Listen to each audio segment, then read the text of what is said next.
In the last video we took a look at Admiral Byrd and his famous journeys to the Antarctic and the supposed discovery of an underground world. This may not be the only lost civilization in the region. The discovery of pyramids may point to another lost age of humanity.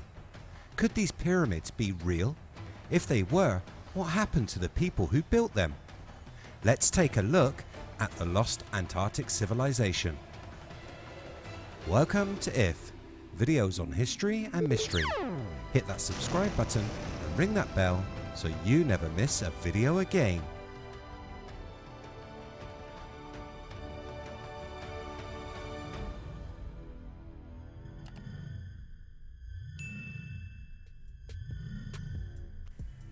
The idea of a lost age of mankind has been supported by many for the longest time. One of the loudest voices and an internationally best-selling author, speaker and TV personality that I find to be on the money with his theories is Graham Hancock. His questioning of the accepted historical narrative with his questions such as, was an advanced civilization lost to history in the global cataclysm that ended the last ice age? Hancock has made it his life's work to find the answers, or as close as he can get. He has a new book in which he draws on the latest archaeological and DNA evidence to bring his quest to a stunning conclusion. I have this book on order. I was thinking about giving it a review here on the channel. If you'd be interested in that, let me know in the comments. Hancock outlines the idea that we've been taught that North and South America were empty of humans until 13,000 years ago. Amongst the last great landmasses on Earth to have been settled by our ancestors, but new discoveries have radically reshaped this long established picture. But we now know that the Americas were first peopled more than 130,000 years ago, many tens of thousands of years before human settlements became established elsewhere.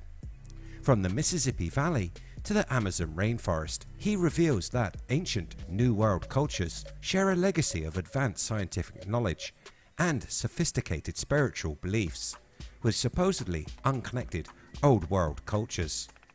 Have archaeologists focused for too long only on the Old World in their search for the origins of civilization, while failing to consider the revolutionary possibility that those origins might in fact be found in the New World? The timing of this book fits nicely with the recent discovery of Antarctic pyramids. We have to ask ourselves, what do we really know about Antarctica? The Arctic is a vast area. It holds 70% of the world's fresh water and is the 5th largest continent on our planet. This huge area has remained largely unexplored and is the home to some of the most intriguing mysteries yet to be solved. The continent itself was a mystery for the longest time. Its discovery has been credited to many different explorers at various times. The modern consensus is that it was found in 1820, but there is much in the way of evidence that this date is wrong and that ancient civilizations knew of the continent hundreds and possibly thousands of years ago. The discovery of the continent in ancient times can be proven with artifacts like the Piri-Reis map. This map came out of the Ottoman Empire around 1513. The date is before the Americas were discovered by Columbus. Another historical falsity.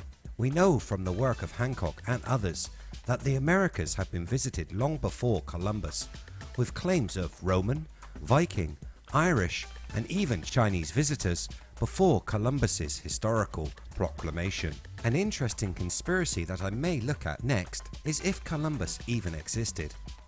But back to the topic at hand. This map shows the Antarctic continent in great detail. This a feature that today's experts on cartography say should have been impossible. Yet the map exists. The Piri-Reis map appears to show subglacial topography of Antarctica during a time of warm weather and that it was home to much life. A study by scientists from LCU and Rice University found deposits of pollen fossilized in layers of sedimentary rock, showing signs of a tundra warm enough for plant growth as recently as 12 million years ago. If the Piri-Reis map is correct, it would suggest that the Antarctic climate was much more temperate much more recently. This warmer climate opens the continent up to all sorts of new possibilities, including man living there until recent times. This brings us to the discovery of a number of four-sided pyramids, which have sparked the curiosity of many who know of the mystery that surrounds Antarctica.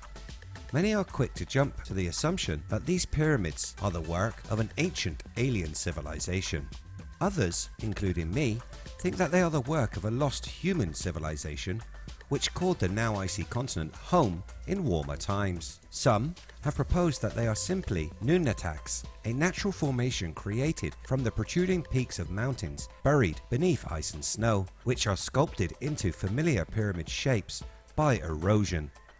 The distinct angular sides of each face are what alternative theorists see as evidence for these pyramids being ancient man-made structures. An additional dome-shaped structure protruding from beneath the ice has raised further questions and perpetuated the belief of an ancient civilization buried beneath the ice.